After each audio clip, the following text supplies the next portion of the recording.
Hello. Yeah, it's been a while since I've actually made a video, but yeah, here I am. It's been many years, and where have I been? Well, I've been playing a little known game called Genshin Impact. Alright, I've heard enough. Deadly force authorized. FBI, open up!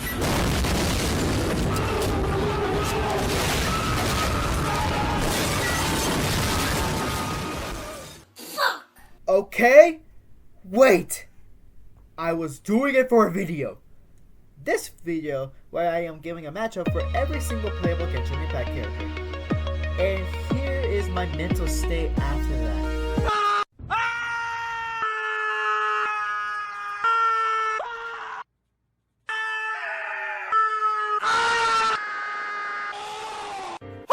Can't wait to pop open Sonic Mania Plus. Scott here.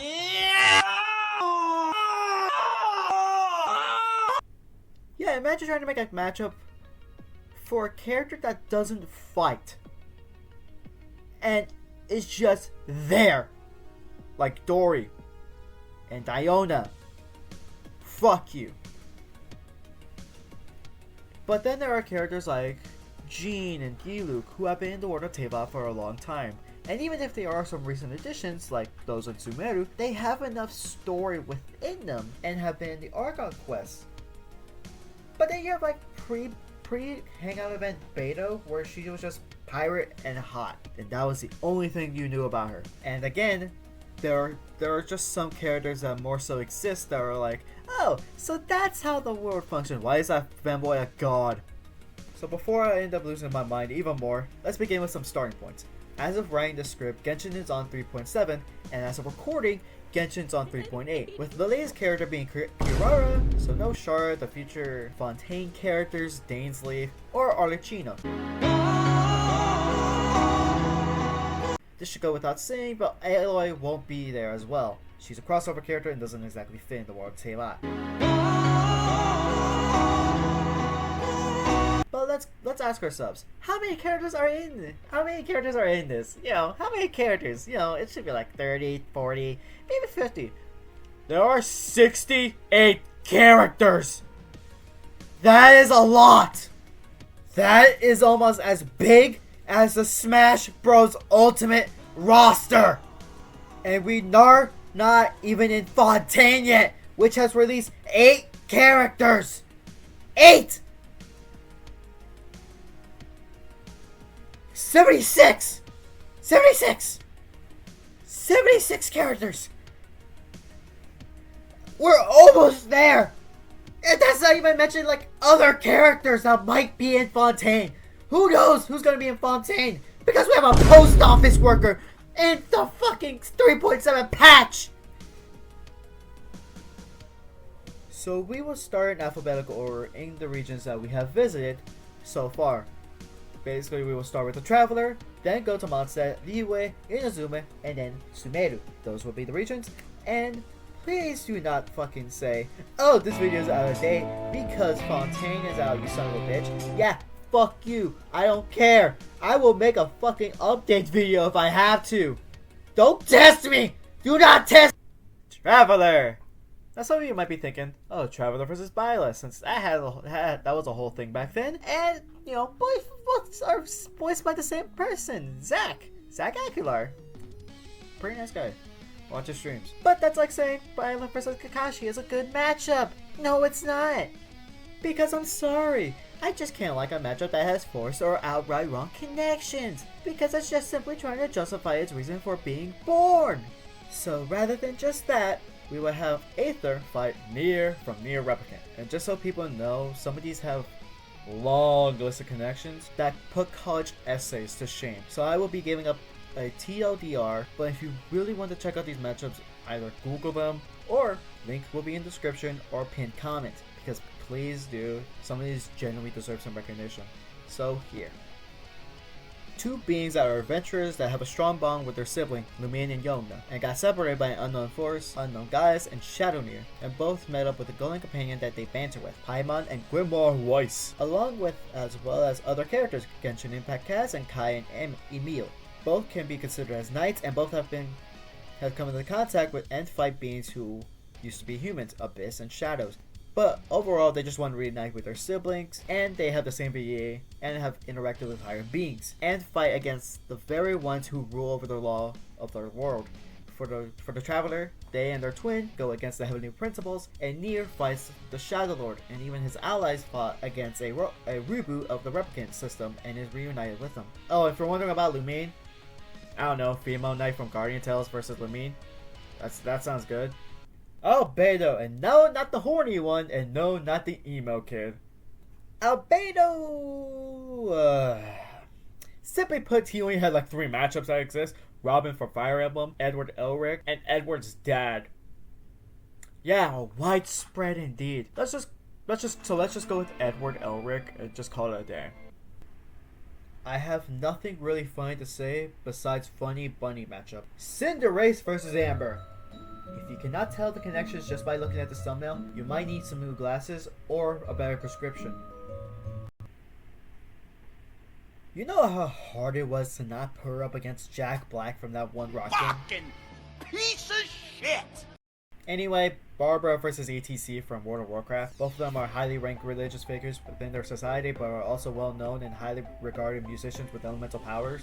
Yeah, sure, why not? Fuck you, Barbara, not like I care about you. Bennett! Despite being one of my favorite characters from Mondstadt, he has nothing! I could put him against Crow from Ruby, but no. Because I like both Crow and Bennett, that doesn't mean I want to have them clash against each other. So let's just slap Yun from Konosuba and let's just get the train rolling. D-Luke versus Batman. Do I need to say anything more? But for those that do not know Genshin Impact lore, sons of wealthy businessmen that were popular in the area, Gotham and Mondstadt, those parents would then die, leading the two on the path of vengeance. Both left their homes, traveling around the world to try and grow stronger for vengeance. After a while, they returned home with a vengeance and became head of their business with a vengeance. Angsty businessman by day with a vengeance. Angsty vigilante by night with a vengeance. I said vengeance a lot. Fuck you, this is my video. I can do whatever I want. And now you know why people call D-Luke the Batman of Genshin. Diona versus Boyright Cho from Mortal Kombat. It's a cat girl that can make shitty liquor, yet it somehow tastes great.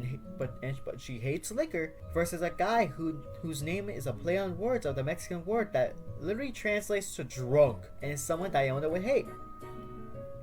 It's different from Frost, and yeah, there are more to their characters, but come on, their main thing is literally alcohol, and Diona has nothing. Let me have this. Yulo versus Weiss. I just really love this matchup for Yulo and Weiss, especially since they're both some of my favorite characters from Mondstadt and Ruby. Unfortunately, because Weiss is literally the only good character left. Both are from very shitty families that have a very shitty reputation and racist backgrounds. The Shin family, mainly Jacques, and the Lawrence family was and still are a bunch of fucking racists, which is cringe. Both were turned away from their family and forged a path that shows that they are more than just their name. Doesn't also help that they were exiled from their families. They would later join a group to protect their city, and for Weiss, it would soon be the world. And while being hated due to their name, they were slowly accepted by others. Oh, and they are also shipped with the character in red, and if you dare say otherwise that it is not canon, prepare to know what it feels like to live in England. Well, he's dead. The best part about this, which many have talked about, is the fight itself. These two dance and incorporate that into their fighting style. Well, one used to before she became bland and boring, but ignoring that, you can also use the music to not just be background noise, but actively involved as if it was an orchestra playing, their moves syncing up to the song perfectly. Doesn't that just sound cool? Oh, the music! Dear God, the music! Yula's theme! And the fucking cool ass song, even if it is repeated many fucking times. Seriously guys, make a new wife song that isn't just about her family problems. Mirror, mirror. Heck, make it lyrics. Make it have lyrics. You know, because I want that. Seriously, have it. It'll be cool. Make this matchup happen, you cowards! Afraid of having Weiss lose again? Honestly, I saw this matchup and I instantly fell in love with it. Fischer von Loschwart Nordfart versus Sieg von Genyu from Xenoblade Chronicles 2. What are the connections? That I could not tell you because there was nothing besides a simple fan-made trailer out there. I'm just assuming that they're both schizos, have a buddy who's a stray man to their loonies, but still go along with what they do and have to deal with all their shit, whilst also being royalty. Sounds about right. And I think my boy Zeke wins! Hooray for the Turtle Man! Praise the fucking Turtle Man! Jean. The first character that made me say, maybe I should stay. Anyway, who did I pick for the Dandelion Night? Well, it's none of fucking these. It's Ameri from Welcome to Demon School, Iruma-kun versus Jean. The connections are that they're both leaders of elite forces keeping the peace, with Ameri being the student council president and Jean being the active grandmaster. Seriously, why do anime students have power? They shouldn't have power! Before I end up losing my mind, both are also so loyal to the job that they work tirelessly just to maintain that peace. Contrast is that Ameri doesn't seem to get tired, despite having mountains and mountains of paperwork, while Jean would look at this child and wonder where she could find the strength. Both swore to protect their environment. Oh, and both have a more girlish side that they don't display. Those would be that they love novels. I just found that out. Fuck yes! Yeah, while not rich in connections as Chien or Monica, I still find this fun and it would be nice to see them fight and want to die. Yes, the first character to make me say, fuck you! You fucking led me on an adventure and I wanted a cool sword! Fuck! Anyway, who did I pick for the bitch ass motherfucker? That should go rot in hell! Now you might be thinking I picked someone that's an absolute stump or it's a shitty matchup like Jin from Blaze Blue. Kaya versus Lancelot from Grand Blue Fantasy. I have standards. Captains of an order of knights, Knights of Avonius, and the White Dragons that could channel cryokinetic into their swordsmanship and have aided globally traveling adventurers in seek of their lost family relatives, Gran/Jita and Aether/Umin. In a world filled with towns and world-ending threats that threaten humanity, primals and dragons, namely Storm Terror, and are the ice counterparts to the pyrokinetic claymore wielders, Buluk and Percival. Yet despite their position, they have quirks that make their position very questionable. Kaya provoking both ally and enemies alike, and Lancelot can't even bother to clean up his room. And what makes me question, why does he have a following? Clea was a tad bit weird. She barely has anything, and if it does, it just simply ranges to me love explosions. Like Megumi. But let's just say the Pyro from TF2 versus Clea, because it's just funny seeing an adult get their shit pushed in by a toddler. And don't feel bad for these two. They committed war crimes. Jail for the next 700 years! Lisa versus Vanessa. The main gist is that they're both witches and have witch aesthetics, whilst having that Dami Mommy energy raining from them. I wrote this in my script and I hate my life. Both are considered the smartest and are part of an elite squad that is part of the government, Black Bulls, and the Knights of Harmonious. That is the basic connections, and hey, it fucking works. Also, my brother said, fuck Akano, don't you dare put the bitch against Lisa. Okay. I was originally gonna make a sexual joke, but that's below me. Boobies. Dear God, Mika had nothing!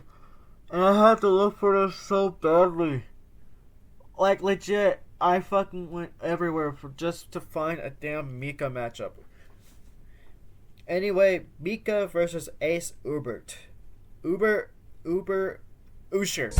Enduring and kind-hearted young knights who are hard workers dedicated to upholding the honor of their kingdom. Both are reserved and start off shy to strangers, but are quick to warm up with them. They're always eager to help those in need and especially look up to the protagonist. Despite their kindness, they will be readily go to battle when necessary and are one of the most trusted knights by their leaders, Dimitri and Jean. They are the masters of many weapons, both bows and spears, and use elements of fight, wind and ice respectively. I wanted to have something more weird and more focused with him taking care of his brother, who is drunk. I couldn't find anything, so this is what we're getting. Also, just be glad it's not Mika versus the nerd emoji, because that's why he fucking sounds like the damn nerd! Lola versus Spider-Man. Broke, but with extra steps. Okay, let me get a fucking paper out for this shit. Lola versus Maple. Two girls who are absolute sweethearts, prime and must protect material. However, despite their cute and kind attitudes and personalities, in truth, they are both incredibly strong combatants, especially when it comes to defense. After rigorous extreme training, they achieved strength that practically unheard of from their peers. Noelle achieved a level of physical strength that no one around her could match due to her training. And it's literally the entire plot of Bofuri that Maple just broke the fucking game. Both do have techniques that aren't related to defense, such as Machine Lord for Maple and Sweeping Time for Noelle, but their defenses are their primary ability. Despite their insane level of power they hold already, despite their journeys being far from over, they hold no greater aspiration than to have fun and to help others, and enjoy helping out and making new friends along their journeys. Both have a visual theme of roses, as Maple literally has a symbol of one printed on her breastplate, and Noelle has them all over her armor. I can't exactly comment on the matchup, and I really didn't even know what to pick for Noelle, so I literally had to ask a fellow small YouTuber that is bigger than mine, Kaiser, recommended me this, and I am just going along with it. Also, watch Bafudi. Not bad of an enemy, and has a charm to it. I like it. Razor versus Inosuke. This one was very easy to find and make connections for due to the connections literally being boys that were left behind in the woods and were taken care of by wild animals, wolves and boars before coming into contact with human society. Thing is, Inosuke doesn't know how to read and probably has an IQ that rivals the room temperature of Alaska. Meanwhile, Razor is teachable and is canonically able to write letters. Broken ones, but hey, he learns. Also, this could be a death battle that has them both seeming animalistic, but also cunning, like including a scene where Inosuke is all murder happy and Razor quickly hides away to think of the situation. Then Inosuke could start yelling out, I don't know, pussy or something, then use boar breathing 7th form special awareness, and quickly finds him. Think of that scene from Tanjiro vs. Jonathan where Tanjiro sniffs out Jonathan. Rosario vs. Tanya from Grand Blue Fantasy. Both were looked after by a group of bandits and former agents, with the head of that group taking a liking to them and taking them under their wing. Before becoming independent, they were prosecutors of injustice who hunt criminals but still have a moral code who do their thing by night. When we meet them for the first time, they are suspicious about the MC, Traveler aiding Albedo, and the captain trying to track down crooks themselves. They both work as an infiltrator / spy for their new homes, Mondstadt and Grand Cipher. Yeah, pretty good. I could imagine Rosario tailing Tanya because she looks like a thug, before Tanya looks around and tells Rosario to stop tailing her before they start getting to a chase fight throughout the city of whichever place you choose. And both are fairly nimble, so you could see a lot of them dodging each other's attacks. Not exactly getting any hits in, but could try and hit their weapons away, and if Rosario were to lose her spear, she could have her knives which she could try to attempt to throw at, or get close in again. Personally, her chucking the knives and having the ricochet everywhere sounds cool. Sucrose versus Rorona. The connections between these two is just socially awkward alchemists with a habit of clumsiness and have high respects for their teachers, Astrid and Albedo respectively, and will go the great lengths to complete whatever task they're given. Sucrose had nothing, so you just get this. Venti versus Astolfo! Man, I sure wonder why people like this matchup. Let's see. But in all seriousness, this actually does have connections that isn't just making people and Tectone question themselves and make excuses to say they're not gay for Venti. The problem is, Venti is so hot, it's ridiculous. The weakest out of an authoritarian group of ancient times. Both believe in and live by a code of freedom and encourage others to live by that code, with Astolfo wanting Sieg to just live his life. And Mondstadt is literally called the City of Freedom for a reason. Both have weapons that aren't meant for combat and have somehow been stolen once, with those being Astolfo's Lance and Venti's Holy Lyre. Yeah, much more than just fanboys who confuse people's sexuality.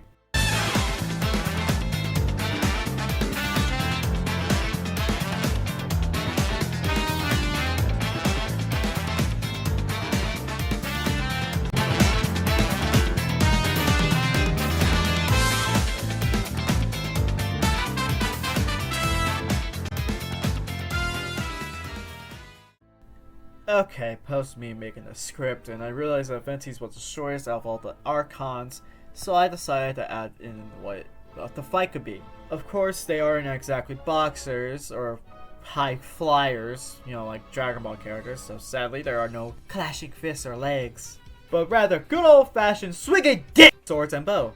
There could also be an aero combat, since not only does Venti possess Storm Terror, Venti could fly on his own, since if you look at his picture, I wish you covered up Venti. Oh, and how would Astolfo fly?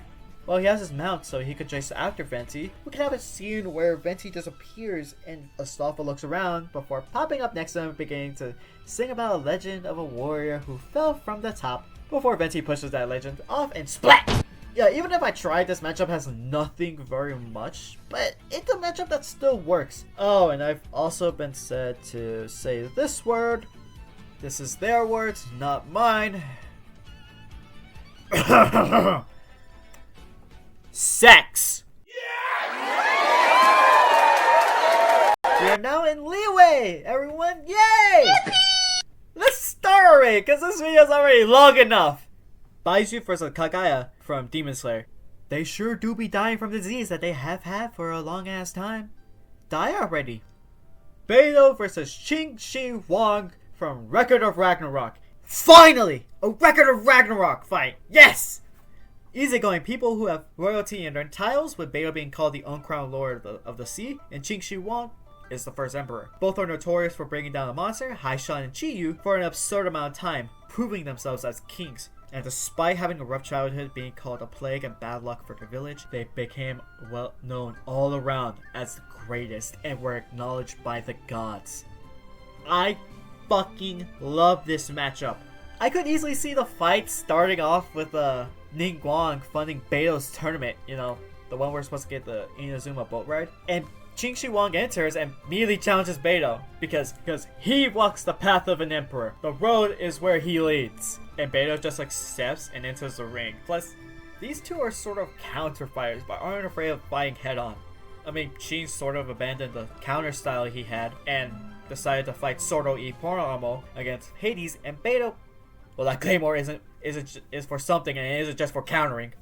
Oh, and the climax could just be them praising each other. Shin having lost an arm and Beidou soaked in blood, but both having that smile on their face despite being drenched in blood and sweat, knowing this clash will be their final one.